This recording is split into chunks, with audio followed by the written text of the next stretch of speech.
Selamat siang, kami dari kelompok 10 akan mempresentasikan hasil kerja kami yang berjudul Tata Cara Penulisan Karya Ilmiah, tepatnya skripsi.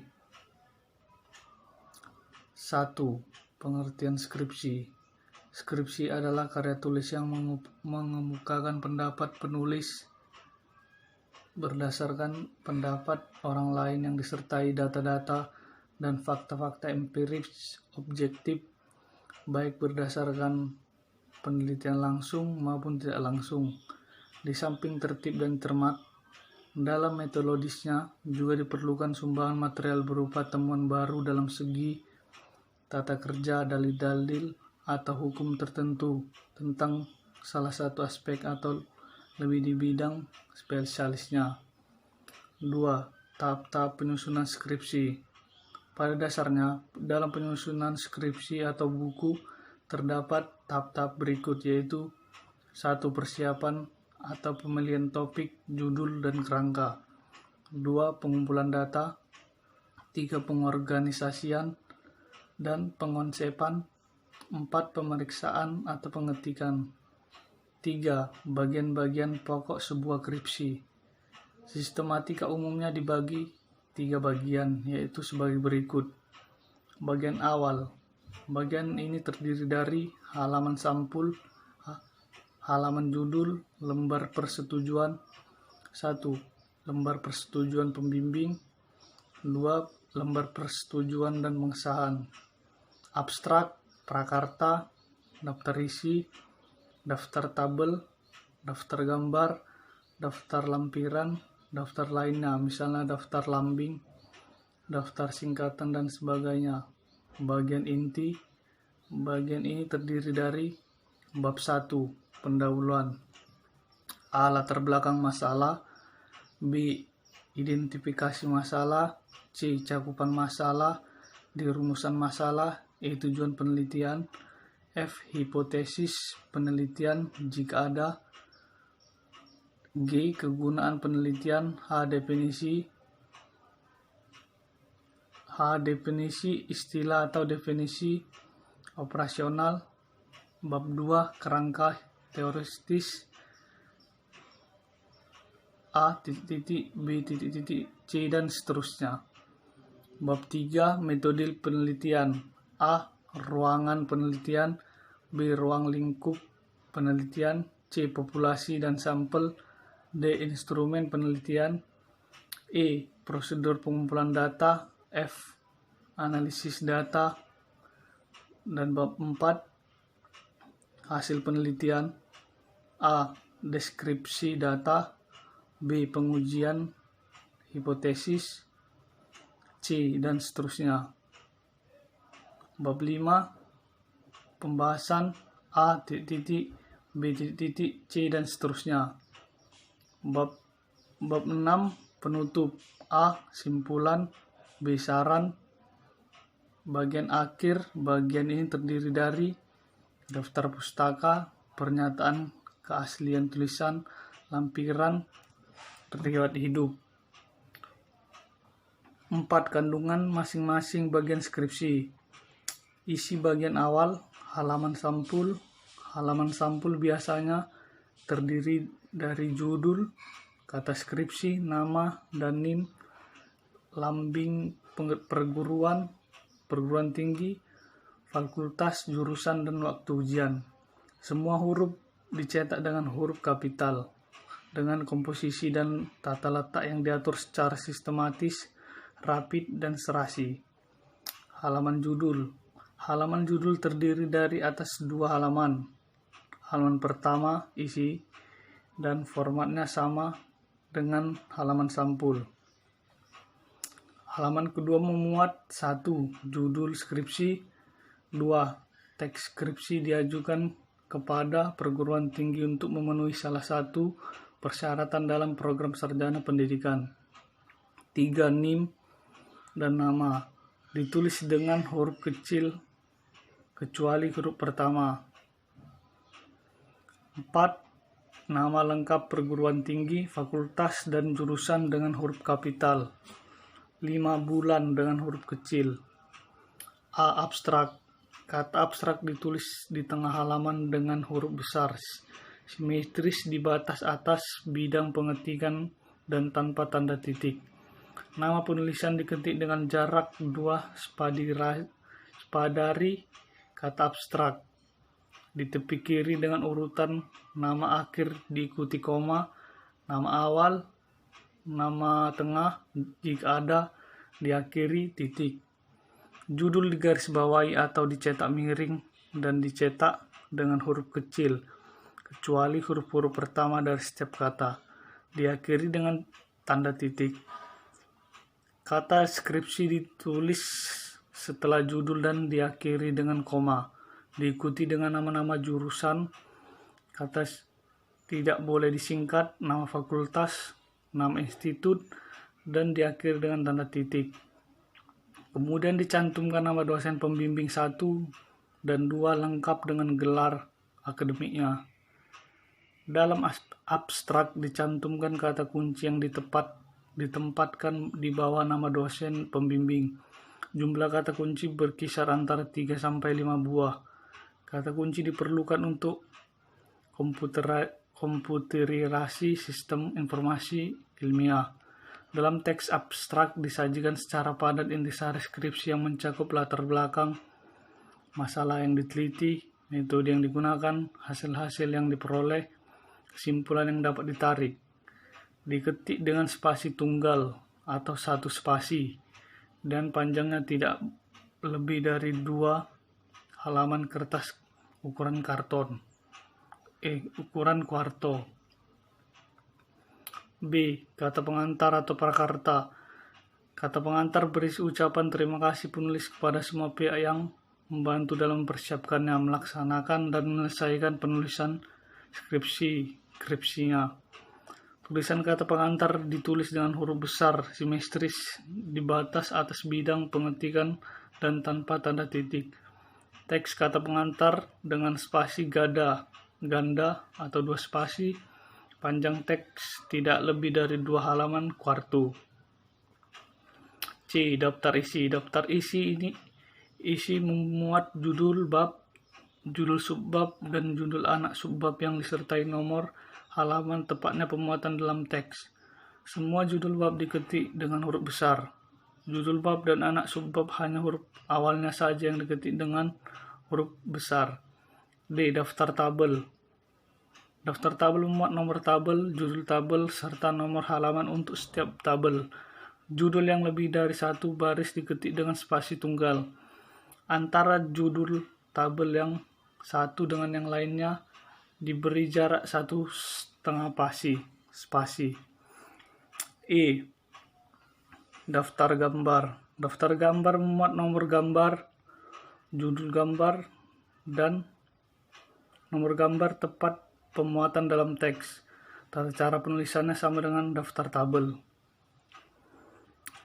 F. Daftar lampiran. Daftar lampiran memuat nomor lampiran dan halaman tempat lampiran itu berada. G. Daftar lainnya. Jika pada skripsi banyak dipakai tanda-tanda yang memiliki makna penting, maka perlu ada daftar khusus yang memuat tanda-tanda dan lambang-lambang itu. H. Isi bagian inti. Skripsi memiliki 6 bagian inti, yaitu pendahuluan, hasil penelitian, pembahasan, dan penutup. 1 bab, 1 pendahuluan. Bab ini berfungsi untuk menjawab pertanyaan apa yang diteliti, untuk apa dan mengapa penelitian itu dilakukan. J. Latar belakang masalah. Dalam bagian ini diuraikan secara ringkas teori, hasil-hasil penelitian, kesimpulan seminar atau diskusi ilmiah, pengalaman atau pengamatan pribadi yang berkaitan erat dengan makalah yang diteliti, sehingga masalah yang diteliti memiliki landasan pepijak yang kokoh. K. Rumusan masalah. Rumusan masalah berfungsi menyatakan secara tersurat pernyataan-pernyataan yang ingin dicarikan jawabannya dan hendak disusun secara singkat, padat, jelas, dan dituangkan dalam bentuk kalimat tanya. L. Tujuan penelitian. Tujuan penelitian mengungkapkan sasaran yang ingin dicapai dalam penelitian. Hipotesis penelitian. Hipotesis penelitian mengungkapkan jawaban sementara terhadap masalah penelitian. M. Asumsi penelitian. Asumsi penelitian adalah anggapan dasar tentang suatu hal yang dijadikan pijakan berpikir dan bertindak dalam melakukan penelitian. N. Kegunaan penelitian. Kegunaan penelitian berisi alasan kelayakan atas masalah yang diteliti. O. Penegasan istilah. Penegasan istilah diperlukan jika diperkirakan akan timbul perbedaan pengertian atau kekurang jelasan makna jika penegasan istilah tidak diberikan. P. Bab 2 dan kajian pustaka. Selanjutnya akan dijelaskan oleh teman saya Jonindu. Terima kasih. Kajian pustaka memuat dua hal yang deskripsi teoritis tentang variabel atau objek yang diteliti dan kesimpulan tentang kajian yang antara lain berupa argumentasi atas hipotesis yang diajukan dalam bab yang mendahulunya. Pemilihan bahan pustaka yang akan dikaji berdasarkan dua kriteria, yaitu 1. Prinsip kemutahiran kecuali penelitian historis. 2. Prinsip relevansi. Bab 3. Metode penelitian. Dalam bab ini berisi rancangan penelitian, populasi dan sampel, instrumen penelitian, pengumpulan data dan analisis data. Rancangan penelitian. Rancangan penelitian didefinisikan sebagai strategi mengatur latar penelitian agar peneliti memperoleh data yang valid sesuai dengan karakteristik variabel dan tujuan penelitian. Populasi dan sampel. Istilah populasi dan sampel dipakai jika penelitian yang dilakukan memakai sampel sebagai subjek penelitian. Hal-hal yang dibahas dalam populasi dan sampel: 1. Identifikasi dan batas-batasan tentang populasi. 2. Prosedur dan atau teknik pengambilan sampel. Dan 3. Peserta sampel. Instrumen penelitian. Dalam bagian ini dipaparkan tentang instrumen yang digunakan untuk mengukur variabel, prosedur pengembangan instrumen pengumpulan data atau pemilihan alat dan bahan yang digunakan dalam penelitian, juga cara pembelian skor atau kode terhadap masing-masing butir pertanyaan atau pernyataan. Pengumpulan data. Bagian ini memaparkan satu langkah yang ditempuh dan teknik yang dipakai untuk mengumpulkan data. 2. Kualifikasi dan jumlah petugas yang terlibat dalam proses pengumpulan data. 3. Jadwal waktu pelaksanaan pengumpulan data. Analisis data. Pemilihan jenis analisis data yang sangat ditentukan oleh jenis data yang dikumpulkan dan tetap berorientasi pada tujuan yang hendak dicapai atau hipotesis yang hendak diuji. Bab 4. Hasil penelitian. Laporan tentang hasil-hasil yang diperoleh dalam penelitian yang menguji hipotesis hendaknya dibagi menjadi dua bagian, yaitu 1. Uraian tentang karakteristik masing-masing variabel dan 2. Uraian tentang hasil pengujian hipotesis. Deskripsi data. Dalam deskripsi data untuk masing-masing variabel dilaporkan hasil penelitian yang telah diolah dengan teknik statistik deskriptif seperti distribusi frekuensi yang disertai dengan grafik yang berupa histogram, nilai merata, simpangan buku, atau yang lainnya. Pengujian hipotesis. Penjelasan terhadap hasil pengujian hipotesis ini terbahas pada interpretasi atas angka statistik yang diperoleh dari perhitungan statistik. Bab 5. Tujuan pembahasan adalah 1. Menjawab masalah penelitian. 2. Menafsirkan temuan-temuan penelitian. 3. Mengintegrasikan temuan penelitian ke dalam kumpulan pengetahuan yang telah mapan. 4. Modifikasi teori yang ada. Dan 5. Menjelaskan implikasi lain dari hasil penelitian. Bab 6. Penutup. Bagian ini berisi kesimpulan dan saran. Isi kesimpulan harus terkait langsung dengan rumusan masalah dan tujuan penelitian. Saran yang menunjukkan hendaknya selalu bersumber dari temuan penelitian, pembahasan, dan kesimpulan hasil penelitian hasil penelitian. Isi bagian akhir daftar pustaka. Bahan pustaka yang masukkan dalam daftar rujukan harus sudah disebutkan dalam teks. Lampiran-lampiran hendaknya berisi keterangan-keterangan yang dianggap penting untuk skripsi. Riwayat hidup. Hasil yang perlu dimuat dalam bagian ini adalah nama lengkap penulis, tempat dan tanggal lahir, riwayat pendidikan, pengalaman organisasi, dan prestasi yang pernah diraih. Ditulis dengan spasi tunggal. Fungsi dan teknik kutipan, catatan kaki, dan daftar pustaka. Teknik penulisan kutipan menurut Sauka dan kawan-kawan dapat dilakukan dengan dua cara, yaitu satu cara merujuk kutipan langsung. Kutipan kurang dari 40 kata, nama pengarang dapat ditulis dalam teks secara terbaru.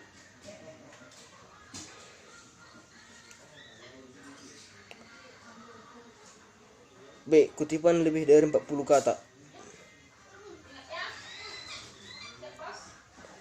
Cara merujuk kutipan tidak langsung. Nama pengarang disebut teradu dengan teks. Contoh, cair dalam kurung 1994.222 menyatakan bahwa kalimat adalah rangkaian kata-kata yang tersusun secara teratur dan berisi pikiran yang utuh.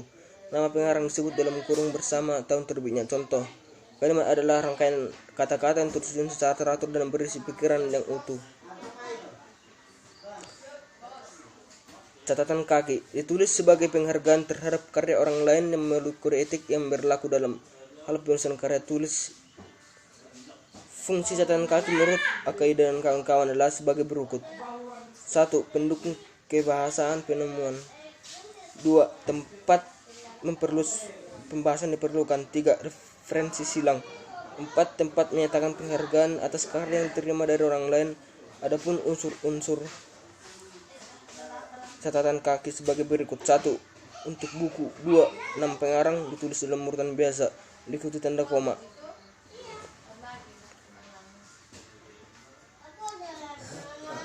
Judul buku ditulis dengan huruf besar kecuali kata tugas, digaris bawahi. Nama atau C. Nama atau nomor seri kalau ada. D. Data publikasi, jumlah jilid kalau ada. 2. Nomor cetakan. 3. Kota penerbit. 4. Nama penerbit. 5. Tahun penerbit. Nomor jilid tidak kalau perlu. Nomor halaman diikuti titik. Untuk pengarang, nomor majalah jika ada, artikel dalam majalah, judul artikel dan tar kutipan E, tanggal penerbitan, nama majalah F, nomor halaman.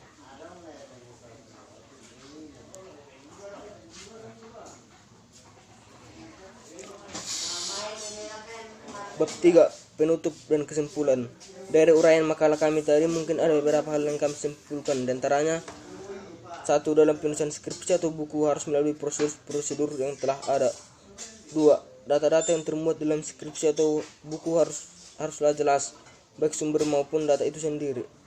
Dalam penyusunan skripsi atau buku sudah ada cara-caranya. Jika kita ingin menyusun skripsi atau buku, maka kita harus melalui cara-cara tersebut.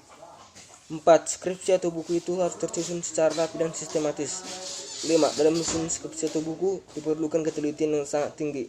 Dari semua kesimpulan di atas bahwa jika kita menyusun skripsi atau buku dengan mencari data-data yang jelas sumbernya, kemudian menyusun skripsi atau buku dengan mengikuti prosedur agar menghasilkan skripsi atau buku yang baik dan berkualitas. Saran: 1. Ikutilah prosedur penyusunan skripsi apabila kita ingin menyusun skripsi.